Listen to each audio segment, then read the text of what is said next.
ఒకవేళ కామారెడ్డి డిక్లరేషన్ అమలు చేయకుండా నిజంగానే బీసీలను మోసం చేసి రేపు స్థానిక సంస్థల ఎలక్షన్లకు ఈ ప్రభుత్వం పోతే ఏం జరగబోతుంది తెలంగాణ రాష్ట్రం? 100% బలైన వర్గాలు చైతన్యమైన పండుగ. గతంలో లెక్క లేరు. ఇలా బలైన వర్గాలకు సంబంధించి నేను ఒక బలైన వర్గాల విద్యార్థి నాయకుడిగా ఈ రాష్ట్ర రాజకీయాల్లో తెలంగాణ ఉద్యమంలో క్రియాశీలక ఉన్నవాడిగా మేము అప్పట్లెక్క లేము. బలైన వర్గాల్లో చైతన్యం వచ్చింది, చదువుకున్నాం, ఆర్థికం వచ్చింది. ఇంకా 60 సంవత్సరాలైనా కూడా ఈ రాజకీయ పార్టీలు మమ్మల్ని ఓటు చేసే యంత్రాలుగానే చూస్తున్నాయా? మేము అధికార పదవుల్లో మేము ఉండకూడదా? ఇవాళ మా వాటా మా జనాభా ఎంతో మేము అంత ఉండాలి కదా. మా జనాభా ఎంత ఉందో మా వాట ఉండాలి కదా. మీరే చెప్పారు కదా గొప్పలు, మేము జనాభా లెక్కలు తీస్తున్నాం, తెలంగాణ దేశానికి మోడల్ అని చెప్పారు కదా.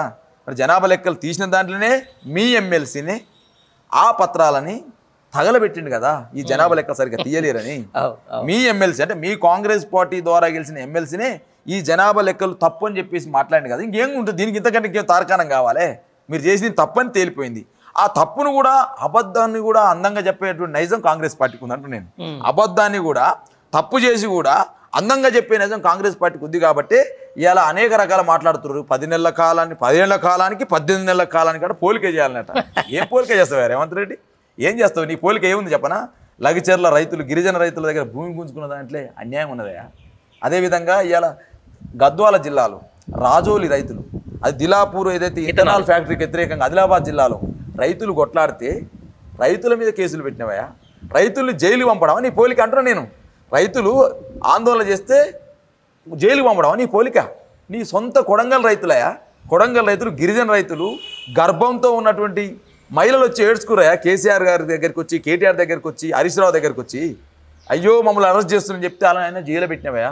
ఈ పక్కనే ఉన్న ఎస్సీ విద్యార్థులు, నీ రాహుల్ గాంధీ తీసుకుపోయినావు కదా, ఏమిలో రోజు చచ్చిపోతే నువ్వు పోయినావు కదా, మేము ప్రజాస్వామ్యం ఉన్నావు కదా.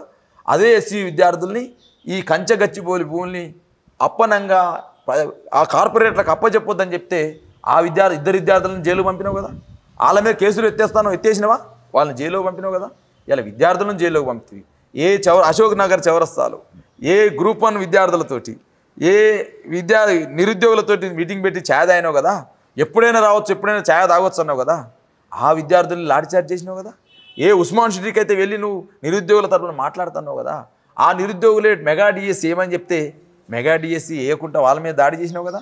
ఏ యూట్యూబ్ జర్నలిస్టుల గురించి నువ్వు అధికారంలోకి వచ్చినావు, ఏ యూట్యూబర్లను నమ్ముకొని నువ్వు అధికారంలోకి వచ్చినావు, ఏ యూట్యూబ్లో చెప్పిన మాటలతో నువ్వు అధికారంలోకి వచ్చినావు. అదే యూట్యూబర్లు నీ కొండారెడ్డి పల్లెలో రుణమాఫీ కాలేదని పోతే మిర్రర్ టీవీ సంబంధించినటువంటి యూట్యూబర్లు ఇద్దరిని మహిళలను చూడకుండా కొట్టి తరిమినావు కదా. ఇదేనా నువ్వు తీసుకొచ్చిన మార్పు అని అడుగుతున్నాను. సెక్రటేరియట్ ముందల కేసీఆర్ గారు తెలంగాణ తల్లి విగ్రహం పెడితే తెలంగాణ తల్లి విగ్రహం తీసి రాహుల్ గాంధీ విగ్రహం పెట్టడమేనా నీ మార్పు అంటూ నేను ఇవాళ చార్మినార్ ఏదైతే ఐకానిక్గా ఉన్నటువంటి చార్మినార్ రూపం మార్చడమేనా ఇవాళ తెలంగాణ తల్లి రూపం మార్చినావు కదా. తెలంగాణ సింబల్ మార్దామని చూస్తున్నావు కదా. తెలంగాణ చిహ్నాన్ని మార్దామని చూస్తున్నావు కదా. తెలంగాణ పాటకు వెస్టర్న్ మ్యూజిక్ చేసినావు కదా. నీ 18 నెలల కాలంలో తీసుకొచ్చిన మార్పులు ఇవి. ఇక్కడ పోలిక పెడుతున్నాడేమో కేసీఆర్ గారికి.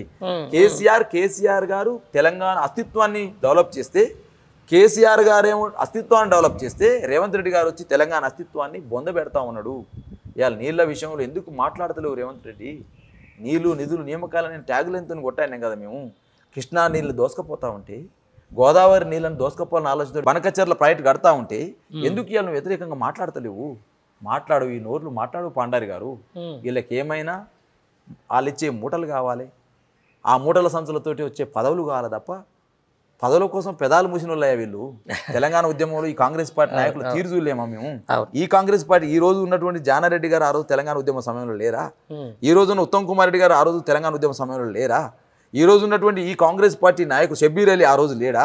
ఈ రోజు ఇలా క్యాబినెట్లో ఉన్నటువంటి ప్రతి ఒక్కరు కూడా పదవుల కోసం పెదవులు మూసిన వాళ్ళే తప్ప తెలంగాణ హక్కుల గురించి కానీ, తెలంగాణ నీళ్ళ గురించి కానీ, తెలంగాణ ఉద్యోగాల గురించి కానీ, తెలంగాణ ప్రజల గురించి కానీ పట్టించుకున్న వాళ్ళు కాదు కదా. ఇవాళ వీళ్ళు వచ్చి తగుదునమ్మా అని చెప్పేసి కేసీఆర్కు పోలికతో కేసీఆర్ పోలిక అని మాట్లాడుతున్నారు. కేసీఆర్కు కాలి గోటికి కూడా మీరు సరిపోరు అని 100 సార్లు మీ టీం ముందు చెప్తాను నేను ఇలా. రైట్.